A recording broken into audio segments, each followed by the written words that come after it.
여러분, 지난주에 제 상담실 문을 여신 분의 이야기부터 들려드려야겠습니다. 올해 71살 되신 이 어르신이셨습니다. 평생 한 회사에서 성실하게 일하시고 정년하신 분이셨죠. 그분이 찾아오셔서 제일 먼저 하신 말씀이 이거였습니다. 선생님, 제가 집을 팔아야 할 것 같은데 세금이 도대체 얼마나 나오는지 알고 싶어서 왔습니다. 그러시더라고요.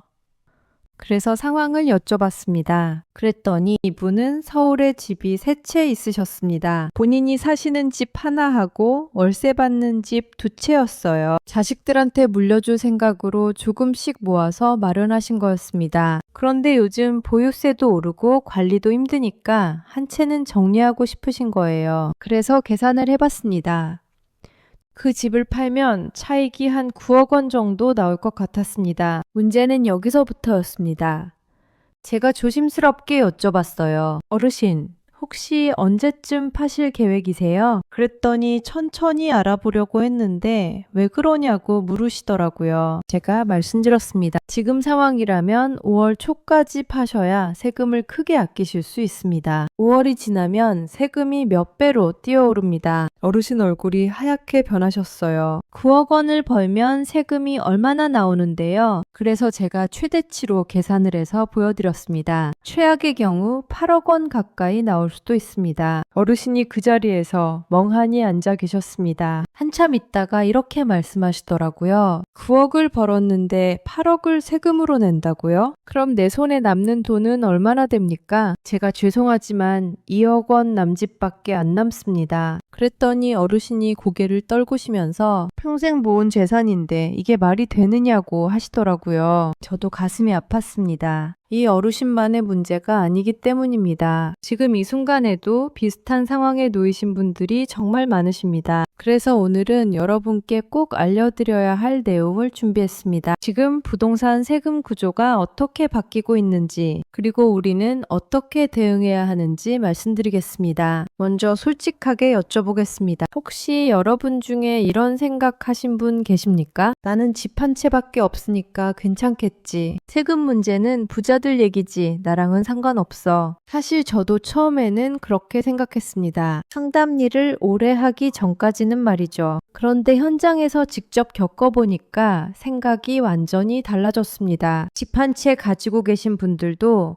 지금 상황에서는 결코 안전하지 않습니다. 특히 서울이나 수도권에 오래 사신 분들은 더욱 그렇습니다. 왜냐하면 집값이 올랐기 때문입니다. 여러분이 집값을 올리신 게 아닙니다. 그냥 그 집에서 평생 사셨을 뿐인데 주변이 개발되고 정책이 바뀌면서 집값이 올라간 겁니다. 그런데 이제는 그 오른 집값을 기준으로 세금을 매기겠다는 겁니다. 투기로 번 돈이 아니라 버텨온 시간에 매기는 세금입니다. 생각해 보십시오. 30년 전에 2천만 원 주고 사신 집이 지금 10억 원이 됐습니다. 그동안 대출이자 내시고 재산세 내시고 관리비 내시느라 얼마나 허리가 휘셨습니까? 그런데 이제 와서 집값 올랐으니 세금 더 내라고 합니다. 공정한 일입니까? 오늘 제가 말씀드릴 내용은 크게 세 가지입니다. 첫째, 5월 초에 무슨 일이 벌어지는지입니다. 둘째, 앞으로 세금 구조가 어떻게 바뀔 가능성이 있는지입니다. 셋째, 우리는 어떻게 대응해야 하는지입니다. 끝까지 들어주십시오. 아는 만큼 지킬 수 있습니다. 모르면 당합니다. 먼저 5월 초 상황부터 말씀드리겠습니다. 정확히는 5월 9일입니다. 이날이 지나면 집이 여러 채 있으신 분들에게 엄청난 변화가 옵니다. 지금까지는 정부가 다주택자 세금을 잠시 낮춰주고 있었습니다. 이걸 전문 용어로 중과 유예라고 합니다. 쉽게 말해서 세금을 좀 깎아주고 있었던 겁니다. 그런데 5월 9일이 지나면 이 유예 기간이 끝납니다. 그러면 원래대로 돌아가는 거예요. 원래 세율이 얼마냐고요? 최대 82.5%까지 갈 수 있습니다. 9억 원을 벌면 8억 2,500만 원을 세금으로 내는 겁니다. 손에 남는 돈은 1억 7,500만 원입니다. 이게 이론적으로 가능한 최대 세율입니다. 비율을 하나 들어보겠습니다. 어르신이 평생 정성껏 키운 과수원이 있습니다. 봄에 꽃 피우고 여름에 가지 치고 가을에 열매를 맺었습니다. 이제 그 사과를 따서 시장에 내다 팔려고 합니다. 그런데 나라에서 사람이 나와서 뭐라고 합니까? 사과가 잘 익었네요. 판 돈의 80%는 나라에서 가져가겠습니다. 어르신한테는 20%만 드리겠습니다. 이게 지금 벌어지고 있는 일입니다. 그러니까 다주택자분들이 어떻게 하십니까?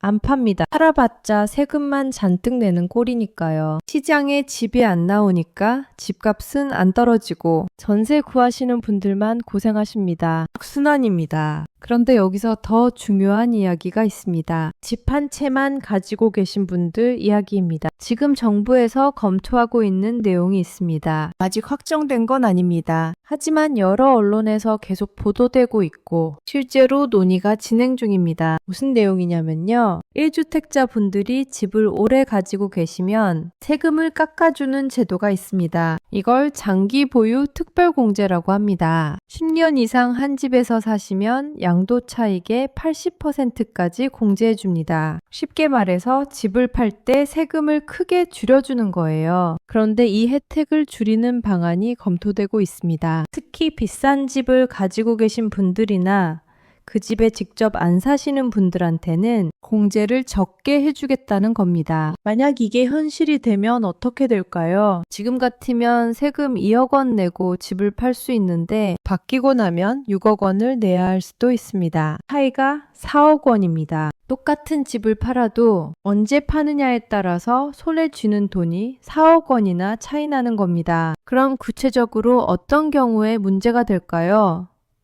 실제 사례를 통해서 말씀드리겠습니다. 서울 반포에 집 한 채를 가지고 계신 분이 있습니다. 17억 원에 사서 10년 넘게 사셨습니다. 지금 시세가 55억 원입니다. 차익이 38억 원입니다. 지금 팔면 세금이 약 2억 3천만 원 정도 나옵니다. 적은 돈은 아니지만 그래도 같은 동네로 이사는 갈 수 있는 수준입니다. 그런데 만약 앞으로 법이 바뀌면 어떻게 될까요? 장기 보유 공제 혜택이 크게 줄어들면 세금이 6억 원대로 뛸 수 있습니다. 똑같은 집을 팔아도 4억 원 가까이 차이가 나는 겁니다. 그러면 같은 동네로 이사를 못 갑니다. 평수를 줄여야 합니다. 마포에 계신 분들도 마찬가지입니다. 8억 원에 사서 10년 거주 후 26억 원에 판다고 가정해 봅시다. 차익이 18억 원입니다. 지금은 세금이 5,800만 원 수준인데 바뀌면 1억 원 가까이 될 수 있습니다. 세금이 거의 2배가 되는 겁니다. 선생님, 그건 강남 부자들 얘기 아니에요? 저는 상관없지 않을까요? 이렇게 생각하실 수 있습니다. 하지만 그렇지 않습니다. 지금 고가주택 기준이 얼마인지 아십니까?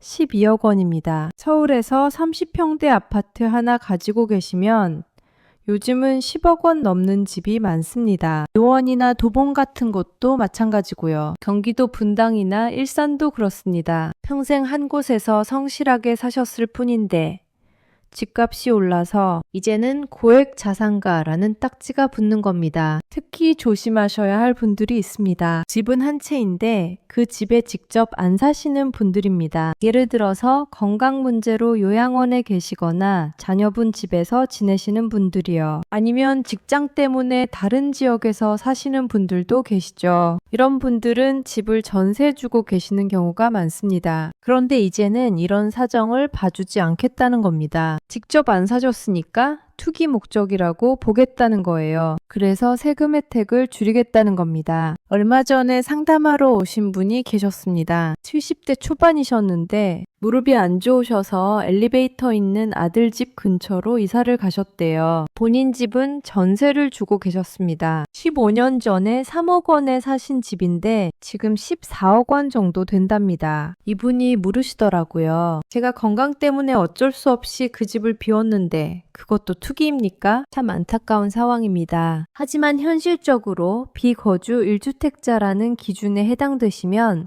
세금 부담이 커질 수 있습니다. 지금 팔면 세금이 4,500만 원 정도인데 만약 법이 바뀌면 1억 8천만 원 이상이 될 수도 있습니다. 앉은 자리에서 1억 3,500만 원을 더 내게 되는 겁니다. 이제 집 없으신 분들이나 전세 사시는 분들 이야기를 해보겠습니다. 여러분 중에는 평생 전세로 사시면서 언젠가는 내 집을 마련하려고 준비하시는 분들도 계실 겁니다. 자녀분들 전세금 걱정하시는 분들도 많으시고요. 그런데 지금 전세 시장 상황이 정말 어렵습니다. 왜 그럴까요? 집주인들이 세금 때문에 고민이 많아졌습니다. 전세를 주고 있다가 나중에 집을 팔 때 세금 혜택을 못 받을 수도 있으니까요. 그래서 어떻게 하십니까? 세입자한테 나가달라고 합니다. 본인이 직접 들어가서 살아야 나중에 세금을 아낄 수 있으니까요. 최근에 이런 일이 실제로 벌어지고 있습니다. 집주인이 갑자기 연락을 합니다. 죄송한데 제가 직접 들어가 살아야 할 것 같습니다. 계약 끝나면 비워주세요. 그러면서 이사비로 5천만 원 드리겠습니다. 1억 원 드리겠습니다. 이렇게 제안하는 경우도 있습니다. 얼핏 보면 좋은 것 같습니다. 돈도 받고 나가는 거니까요. 하지만 현실은 다릅니다. 그 돈 받아서 나가봤자 주변 전세금은 이미 몇억 원이 올라 있습니다. 결국 더 좁고 더 먼 곳으로 가야 합니다. 출퇴근 시간이 늘어나고 생활이 불편해집니다. 이사비를 받았지만 결과적으로는 주거 수준이 떨어지는 겁니다. 그리고 전세 구하는 것 자체도 점점 어려워지고 있습니다. 집주인들이 실거주를 선택하니까 전세로 나오는 집이 줄어들고 있거든요. 공급이 줄어드니까 남아있는 전세는 가격이 더 오릅니다. 악순환입니다. 얼마 전에 상담하러 오신 분이 계셨습니다. 60대 후반이셨는데 아드님이 결혼을 앞두고 계셨답니다. 평생 모은 돈이 4억 원 정도 있으신데 아들 전세금으로 보태줘야 할 것 같다고 하셨어요. 제가 말씀드렸습니다. 전세금 올려주시는 것도 방법이지만 다른 선택지도 고려해 보시는 게 좋겠습니다. 왜냐하면 전세는 결국 남의 집이거든요. 몇 년 있다가 또 나가야 할 수도 있고 전세금도 계속 오를 수 있습니다. 차라리 그 돈에 조금 더 보태서 작더라도 내 집을 마련하는 게 장기적으로 나을 수 있습니다. 4억 원 있으시면 대출 4억 원 받으면 8억 원입니다. 서울 외곽이나 경기도에서 8억 원대 아파트를 찾아볼 수 있습니다. 작고 오래된 집일 수 있습니다. 하지만 내 집이면 전세금 올려달라는 소리도 안 듣고 나가라는 소리도 안 듣습니다. 물론 무리해서 빚을 내시라는 말씀은 아닙니다. 하지만 상황을 냉정하게 판단하셔서 가족과 함께 결정하시는 게 좋습니다. 그럼 이제 가장 중요한 이야기를 해보겠습니다. 어떻게 대응해야 하는지입니다. 먼저 집이 여러 채 있으신 분들입니다. 5월 9일 전액하시면 세금을 크게 아끼실 수 있습니다. 5월 9일이 지나면 중과세율이 적용되니까요. 물론 지금 급하게 내놓으면 가격을 제대로 못 받을 수도 있습니다. 사람들이 급하다는 걸 아니까 깎으려고 할 겁니다. 하지만 계산을 해보셔야 합니다. 조금 싸게 팔아도 세금을 덜 내는 게 나은지 아니면 나중에 비싸게 팔아도 세금을 많이 내는 게 나은지 말입니다. 물론 개인별로 상황이 다르니까 반드시 세무사와 상담하셔야 합니다. 만약 5월까지 도저히 못 파시겠다면 다른 방법도 있습니다. 자녀분한테 미리 증여하는 방법입니다. 다만 증여에도 세금이 붙습니다. 그리고 증여받은 사람이 나중에 집을 팔 때 또 세금 문제가 생길 수 있습니다. 이것도 전문가와 꼭 상담하셔야 합니다. 다음은 집 한 채만 가지고 계신 분들입니다. 제일 중요한 건 거주입니다. 지금 그 집에 직접 안 사시는 분들은 앞으로 세금 부담이 커질 가능성이 있습니다. 실거주 요건을 채우시는 게 중요합니다. 어렵더라도 다시 그 집으로 돌아가서 실거주 기간을 채우시거나 아니면 지금 정리하시는 겁니다. 앞으로 법이 바뀔 가능성이 있으니까요. 그리고 내 집의 가치를 지금 당장 확인하십시오. 언제 샀는지, 지금 시세가 얼마인지, 팔면 차익이 얼마나 되는지 알아보세요. 동네 부동산에 가셔서 물어보시거나 세무사 사무실에 전화하셔서 상담받으시면 됩니다. 만약 차익이 10억 원이 넘고 20억 원에 가깝다면 심각하게 고민하셔야 합니다. 물론 평생 그 집에서 사실 계획이시라면 상관없습니다. 하지만 언젠가는 이사를 가시거나 자녀분한테 물려주셔야 하잖아요. 그때를 대비해서 지금부터 준비하시는 게 좋습니다. 집 없으신 분들도 갈 곳이 확보됐을 때만 나가시는 게 안전합니다. 공공임대주택 정보를 꼼꼼히 챙기십시오. 이제 날짜별로 정리해드리겠습니다. 지금 당장 내 집의 가치와 양도 차익을 확인하고 세무사 상담을 예약하세요. 4월 말까지는 다주택자분들은 매도 여부를 결정하셔야 하고 비거주 1주택자분들도 거주나 정리 여부를 고민하셔야 합니다. 여러분, 평생 고생 많으셨습니다. 내 재산은 내가 지켜야 합니다. 아무도 대신 지켜주지 않습니다. 다만 오늘 말씀드린 내용 중 확정된 것과 검토 중인 것을 잘 구분하시고 꼭 전문가와 상담하십시오. 오늘 제가 드린 정보가 여러분의 든든한 지팡이가 되기를 바랍니다. 주변에도 이 이야기를 꼭 전해주십시오. 오늘도 건강하시고 행복하십시오. 감사합니다.